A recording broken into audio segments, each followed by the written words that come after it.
Hello guys, another day, another video. So, may share lang ako ngayon. Kanina, I was able to attend uh, sa isang Zoom ng isang kasama natin na nasa Bangladesh, si Sir Salkan. Ayan. Sir Salkan is isa siya sa mga investor, leader ng mga iba't ibang project na sinalihan din namin. Kasama siya. So, isa itong project na bago na shinare niya dito sa community.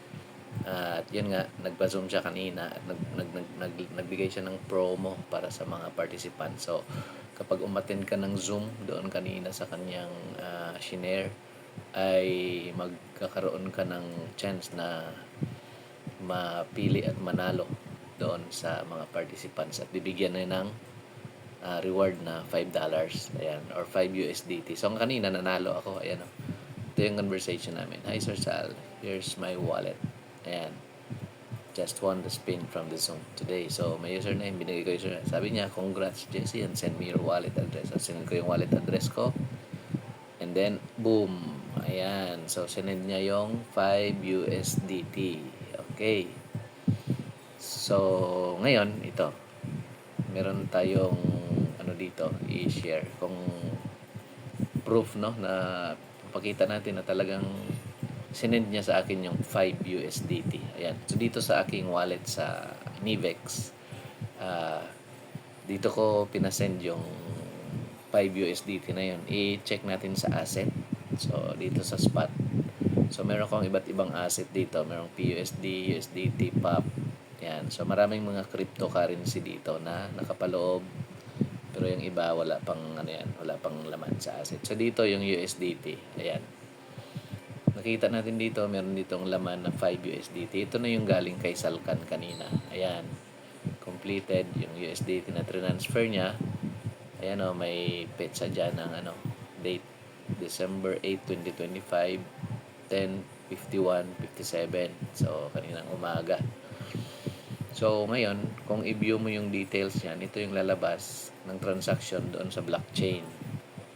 So, very transparent, secured ang ating mga transaction na ginagawa dito kapag nasa blockchain. Ayan, o.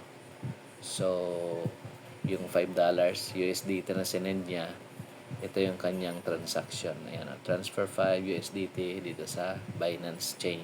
Ayan. Ito yung blockchain ng Binance. No? So, doon dumaan.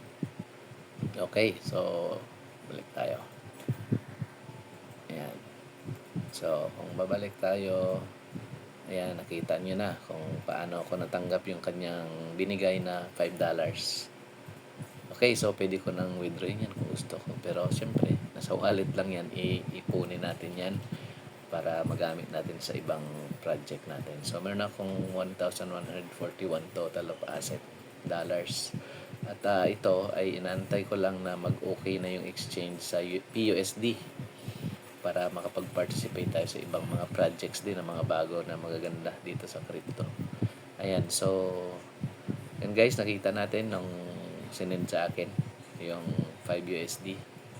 So, everyday, nagkakandak siya ng Zoom. So, pwede kayong mag-join kung gusto nyo at mag-participate, makinig doon sa kanyang mga explanation about sa project na bago. At kung gusto nyo mag-join, pwede kayong mag-join, pwede kayong kumita, at pwede kayong makaipon ng crypto or mga pera dito sa platform na ito.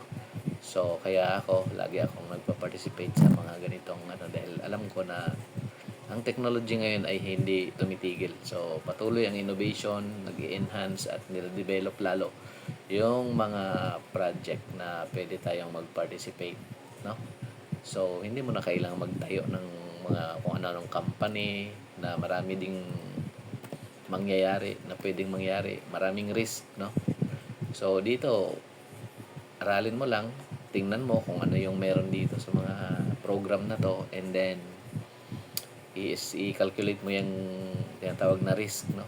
May risk factor lahat ng mga business or investment. So, hindi naman natin masabi na ito ay magtatagal hanggang habang buhay. So, walang ganon guys sa negosyo at sa investment.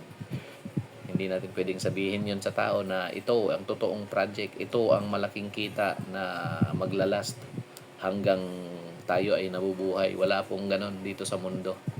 So, ang importante ay tinitingnan natin, inaaral natin, then consider natin kung ano yung meron, kung ano yung pwedeng mangyari, no, sa isang project. Kung kikita ba tayo or hindi na, so wag na tayong pumasok. Pero kung meron pa tayong chance or opportunity na pwede, then go.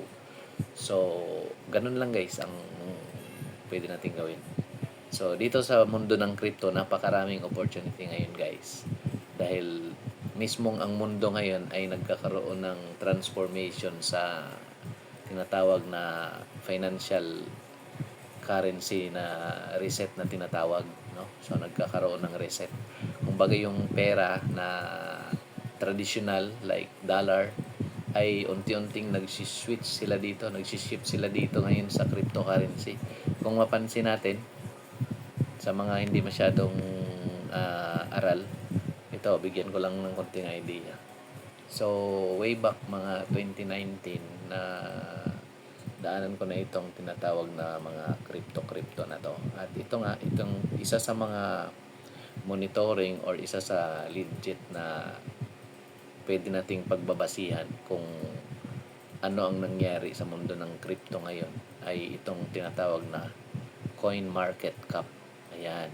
Itong coin market cap, dito lahat nililista yung mga project na may kinalaman sa cryptocurrency. O kung may mga nag-develop ng crypto or may mga coin sila na nilalabas, dito nililista sa coin market cap. At lahat dyan ay may tinatawag na capital, no? Ini-inject nila yan ng pera bago nila i-listing dito. So, hindi pwedeng mag-listing dito sa coin market cap kapag walang pera yung project na ilista dito. So, kagaya ng Bitcoin. Si Bitcoin alone is meron siyang 1.82 trillion dollars na market capitalization. Sa kanya lang yan. Pera lang yan na nasa Bitcoin. Ayan.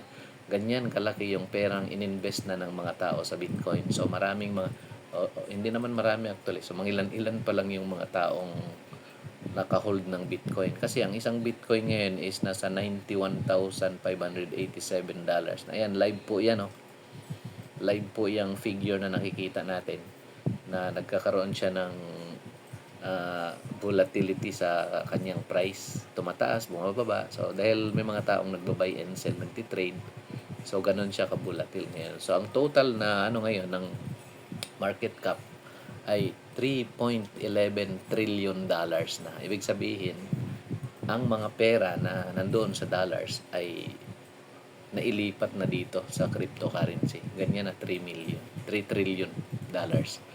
So, isang industry na masabi nating matatag na ay itong cryptocurrency. Ang isa sa nangunguna dyan ay yung industry ng Forex. Kasi sa Forex naman, ang daily volume, transaction volume doon, maabot ng 7 trillion dollars every day. Yun ang nagsisirculate na pera doon sa Forex trading. Ayan. So, kung naririnig natin maraming nagtitrade, mga Forex, yung mga currency na iba't ibang bansa. So, nagtitrading, nagkakaroon ng palitan ng mga currency at kumikita yung mga tao doon nang hindi basta-basta lang. Napakalaking mga pera ang kinikita nila doon sa pagtitrade. So, ngayon, itong cryptocurrency is the same thing. Tinitrade rin ito 24/7. So, walang Sabado-Linggo, tuloy-tuloy. Kahit anong oras pwede mag-trade, mag-buy and sell ng mga crypto na nandito nakalista sa CoinMarketCap. So, may mga iba't ibang projects na gumagawa din sila na nag-introduce sila ng kanilang mga coin, gumagawa sila ng kanilang sariling program, may mga project sila. Depende sa usability at utility ng coin kung paano siya ginagamit sa kanilang ecosystem. So, yun ang isang factor na nagpapalakas or nagme-maintain or nagsusustain ng kanyang price. So, kasi kung ang isang coin or isang token ay nilista dito sa CoinMarketCap, pero kung alanganin yung kanilang project na hindi masyadong kinakagat ng tao, hindi masyadong tinatangkilik, walang nag-i-invest, so pwede siyang malusaw or mawala sa circulation. Ganun lang yun. So kung matibay ang project ng isang crypto, mas maganda ang chance, no? Potential na pwedeng tumaas ang value. So, kung ito ay binibili ng mga tao, kung ito ay ina-adapt, no? So, pwede yon kung may usability na siya. So, ang Bitcoin yan, alam natin, wala mang usability noong 2010 to eh. Wala man masyado eh. So, ngayon lang ito nagkaroon ng adoption dahil nakita ng mga tao na malaki na ang kanyang halaga. At may mga tumatanggap na ng mga merchants, pwede mo na siyang gamitin sa pagbili ng sasakyan, Lamborghini, Ferrari, pwede mo nang pangbayad yung Bitcoin. So, gano'n na siya kahalaga. So, ngayon, yung iba't ibang coins naman dyan, may mga sariling blockchain yung iba dyan, kaya ang blockchain kasi is isa sa pinaka backbone niya ng crypto project. So, parang isang makinarya yan na kung saan doon nila lalagay yung mga crypto nila, yung mga coin, no? So, ang blockchain ang isa sa magandang investment din, guys. Ayan. So, yan, pinakita ko lang guys yung kahalagahan na dapat maintindihan natin kung ano itong cryptocurrency. Ayan, so maganda ngayon yung puro green halos ngayon yung market. Ayan, ibig sabihin nagkakaroon ng profitability yung mga tao dito sa pagka ganito yung nakikita natin. Ayan, yung Bitcoin tumataas $91,000 na. $91,668 ang isang Bitcoin. Ayan. Okay, so yun guys, ang isa sa ating pwedeng pagmuni-munihan ngayon. And see you in my next video. Bye-bye.